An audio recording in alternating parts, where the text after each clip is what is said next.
Assalamualaikum warahmatullahi wabarakatuh dan selamat sejahtera kepada pensyarah dan rakan-rakan sekalian. Saya Nur Syafiqah binti Rosli bernomer matrik C23A1439 daripada kumpulan 2 akan membentangkan tentang kerangka teori bagi tajuk utama kami iaitu Fast Fashion versus Sustainable Fashion, The Ethical Dilemma of Shein. Untuk menganalisis dilema etika Shein, kami menggunakan dua teori utama daripada minggu ke-12 dan 13 iaitu Responsible Consumption and Material Integrity dan Positive Design and Climate Leadership. Pertama, daripada minggu 12, kita belajar tentang konsep planned obsolescence.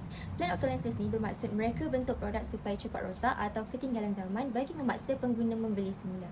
Shein mengamalkan strategi ini dengan menghasilkan pakaian yang mengikut trend pendek dan cepat rosak. Ini secara langsung bercanggah dengan prinsip material integrity yang menuntut ketahanan dan kualiti produk. Seterusnya, kita melihat fenomena green gap iaitu jurang antara sikap dan tingkah laku pengguna. Walaupun ramai pengguna mendakwa peduli tentang alam sekitar, mereka masih membeli daripada Shein kerana harganya murah dan trend terkini. Shein juga menggunakan bahan sintetik murah yang tidak tahan lama dan sukar dikitar semula. Shein juga melakukan greenwashing iaitu tuntutan mesra alam palsu tanpa bukti yang kukuh. Greenwashing ini berkaitan dengan tier 4 dalam RCMI framework iaitu Trust Signals. Amalan ini mengelirukan pengguna dan merosakkan kepercayaan terhadap jenama yang benar-benar komited kepada kemampanan. Kedua, daripada minggu 13, kita menggunakan teori positive design oleh Desmet yang menekankan tiga komponen utama iaitu pleasure, iaitu keseronokan, personal significance, makna peribadi dan virtue iaitu etika. Shein hanya berjaya dalam komponen pleasure iaitu memberi keseronokan kepada pengguna melalui fashion murah dan trendy. Namun, Shein gagal dalam komponen virtue kerana mengabaikan etika buruh dan alam sekitar. Shein juga gagal dalam personal significance kerana pakaiannya tidak memberi makna mendalam kepada pengguna, ia hanya sekadar makna barang pakai buang. Shein juga gagal dalam emotionally durable design atau kita panggil sebagai EDG yang menekankan hubungan emosi antara pengguna dan produk. Pakaian Shein ini tiada nilai emosi, cepat dibuang dan tidak menjadi naratif partner kepada pengguna. Akhir sekali, Shein juga bercanggah dengan 3 SDG iaitu SDG 12, Responsible Consumption and Production, SDG 13, Climate Action dan SDG 15, Life Online. Kesimpulannya, Shein adalah contoh utama kegagalan responsible consumption and material integrity dan positive design dalam industri fashion moden. Ia mengamalkan planned obsolescence, gagal dalam emotionally durable design dan melakukan greenwashing yang merosakkan alam sekitar dan masyarakat. Inilah dilema etika Shein yang menjadi tajuk utama pembentangan kita. Assalamualaikum warahmatullahi wabarakatuh. Saya berserta Ketua Meeting Nasional. Hari ini saya akan menerangkan tentang teoretikal framework ataupun kerangka teori yang digunakan dalam kajian ini iaitu berdasarkan topik 12, Responsible Consumption dan Material Integrity. Topik ini memberi tumpuan kepada bagaimana sesuatu produk bukan sahaja dinilai dari segi harga atau reka bentuk tetapi juga dari segi kualiti bahan, ketahanan produk serta cara pengguna membuat keputusan semasa membeli. Terdapat dua konsep dalam topik ini iaitu material integrity dan juga responsible consumption. Pertama ialah material integrity. Konsep ini merujuk kepada penggunaan bahan yang berkualiti, tahan lama dan juga dihasilkan secara bertanggungjawab. Produk ini mempunyai integriti bahan yang baik, sepatutnya mampu digunakan dalam tempoh yang lebih lama. Selamat digunakan serta dapat mengurangkan pembaziran.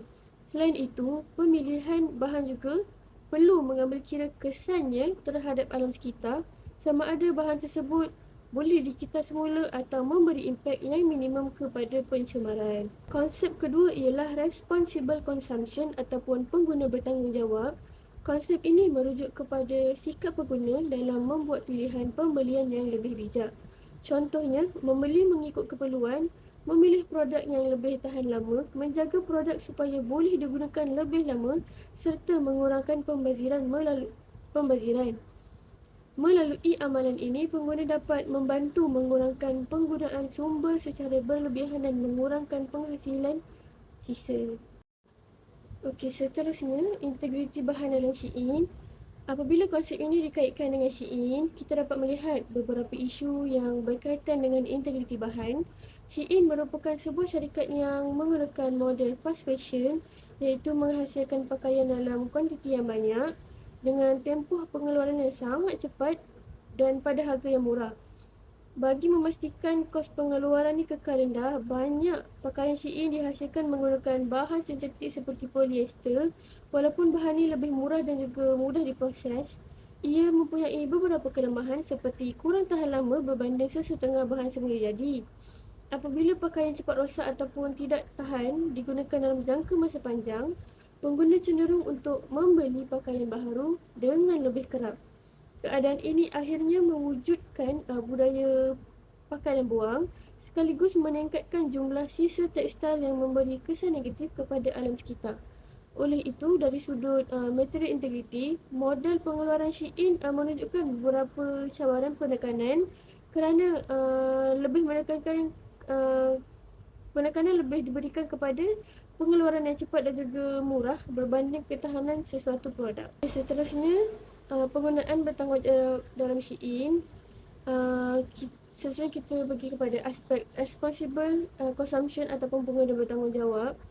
Strategi pemasaran Shein seperti menawarkan harga yang sangat murah, promosi yang kerap serta memperkenalkan koleksi baharu hampir setiap hari boleh menarik minat pengguna untuk membuat pembelian secara impulsif.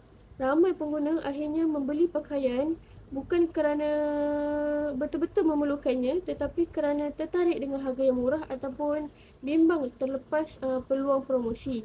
Akibatnya, jumlah pakaian yang dibeli menjadi semakin banyak walaupun tidak semuanya digunakan. Situasi ini menyebabkan berlakunya overconsumption iaitu penggunaan secara berlebihan. Selain meningkatkan pembaziran, ianya juga menyumbang kepada peningkatan sisa tekstil dan juga penggunaan sumber alam yang lebih tinggi. Oleh itu, jika dilihat berdasarkan konsep responsible consumption, model perniagaan Shein masih menghadapi cabaran kerana lebih menggalakkan pembelian yang kerap berbanding penggunaan produk secara berpanjangan dan juga lestari. Assalamualaikum warahmatullahi wabarakatuh. Nama saya Nur Syafiqah binti Abdul Aziz. Nama matrik C23A0958. Hari ini saya akan membentangkan bahagian The Conflict, iaitu konflik utama dalam isu fast fashion versus sustainable fashion di artikel kelima of Shein. Konflik utama dalam kes Shein ialah pertemuan antara nilai ekonomi dan nilai etika. Shein menawarkan pakaian yang murah, sentiasa mengikut trend terkini dan mudah diakses oleh pengguna di seluruh dunia. Namun, di sebalik kelebihan tersebut, model perniagaan ini sering dikaitkan dengan isu eksploitasi buruh, pencemaran alam sekitar dan pembaziran tekstil. Jadi, persoalan utama yang timbul ialah adakah harga yang murah dan kepuasan pengguna benar-benar berbaloi dengan kos sosial serta kesan terhadap alam sekitar? Dari sudut ekonomi, Shein memberi beberapa manfaat kepada pengguna. Antaranya ialah harga pakaian yang mampu milik, pelbagai pilihan rekaan yang sentiasa dikemas kini, serta akses yang mudah melalui platform dalam talian. Model ini juga membantu meningkatkan jualan dan pertumbuhan syarikat kerana mampu memenuhi permintaan pengguna dengan cepat. Walau bagaimanapun, dari sudut etika, terdapat beberapa isu yang perlu diberi perhatian. Antaranya ialah dakwaan eksploitasi pekerja seperti waktu kerja yang panjang dan gaji yang rendah. Selain itu, pengeluaran pakaian secara besar-besaran menyebabkan penggunaan sumber semula jadi yang tinggi, pencemaran air dan peningkatan pelepasan karbon. Budaya membeli dan membuang pakaian dengan cepat juga menyumbang kepada lambakan tekstil. Seterusnya, konflik berdasarkan literatur. Beberapa kajian turut menyokong konflik ini. Lana dan Duarte pada tahun 2025 menyatakan bahawa cabaran etika utama Shein ialah eksploitasi buruh dan kesan terhadap alam sekitar. Ku 2024 pula menjelaskan bahawa kejayaan ekonomi Shein datang bersama kos sosial dan alam sekitar. Selain itu, Muralidharan pada tahun 2025 menyatakan bahawa pengguna sendiri memainkan peranan kerana permintaan terhadap pakaian yang murah dan mengikut trend mendorong syarikat meningkatkan pengeluaran. Das pada tahun 2025 turut menjelaskan bahawa media sosial dan budaya penggunaan berlebihan mempercepatkan pertumbuhan fast fashion. Akhir sekali, Martinez membandingkan fast fashion dengan sustainable fashion dan menunjukkan bahawa kedua-duanya mempunyai kelebihan serta cabaran yang berbeza. Oleh itu, dilema etika dalam isu ini ialah sama ada kita lebih mengutamakan harga yang murah dan fashion yang pantas ataupun tanggungjawab terhadap hak pekerja serta kelestarian alam sekitar. Inilah konflik sebenar yang dihadapi oleh industri fast fashion pada masa kini. Kesimpulannya, konflik dalam kes Shein bukan sekadar melibatkan syarikat semata-mata.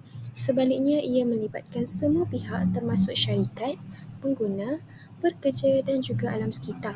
Oleh itu, keseimbangan antara keuntungan ekonomi dan tanggungjawab etika amat penting bagi memastikan industri fashion dapat berkembang secara lestari. Assalamualaikum dan selamat sejahtera. Saya Muhammad Iqbal Aminullah bin Muhammad Izzah Mustafa, nombor matrik C23A1633. Pada slide saya akan menerangkan pemetaan matlamat pembangunan yang mampan ataupun SDG mapping bagi kes Shein yang memfokuskan konflik antara keuntungan syarikat dengan tanggungjawab etika dan kelestarian. Rajah ini dibahagikan kepada dua pilar utama. Rajah pertama ialah tanggungjawab sosial dan pekerjaan.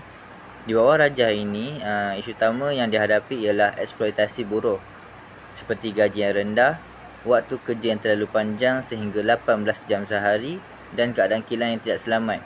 Isu ini menunjukkan bahawa walaupun Shein menyumbang kepada pertumbuhan ekonomi melalui SDG 8, amalan tersebut masih bercanggah dengan matlamat SDG 1 iaitu mengurangkan kemiskinan dan meningkatkan kesejahteraan pekerja. Rajah kedua pula ialah kelestarian alam sekitar.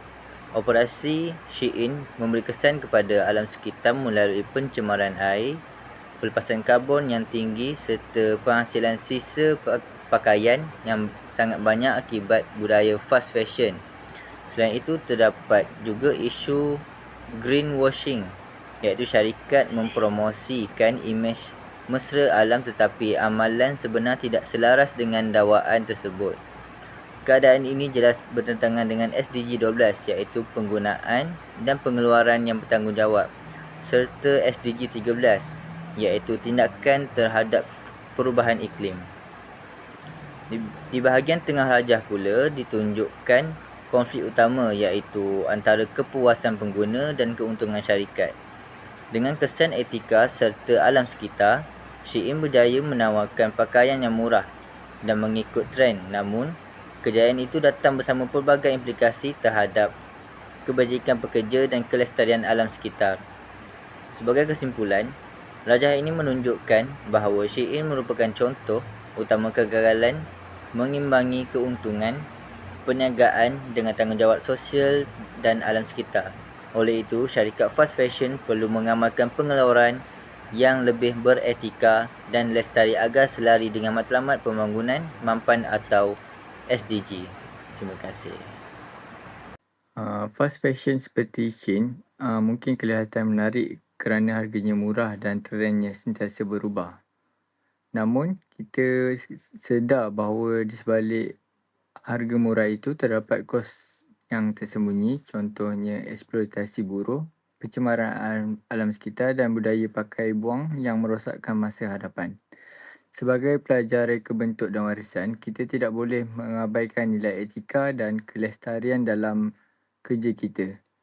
Kita mesti menolak budaya fast fashion dan sebaliknya menyokong sustainable fashion yang menekankan integriti bahan, penggunaan fabrik organik atau sekitar semula serta memastikan tenaga kerja diberi upah yang adil.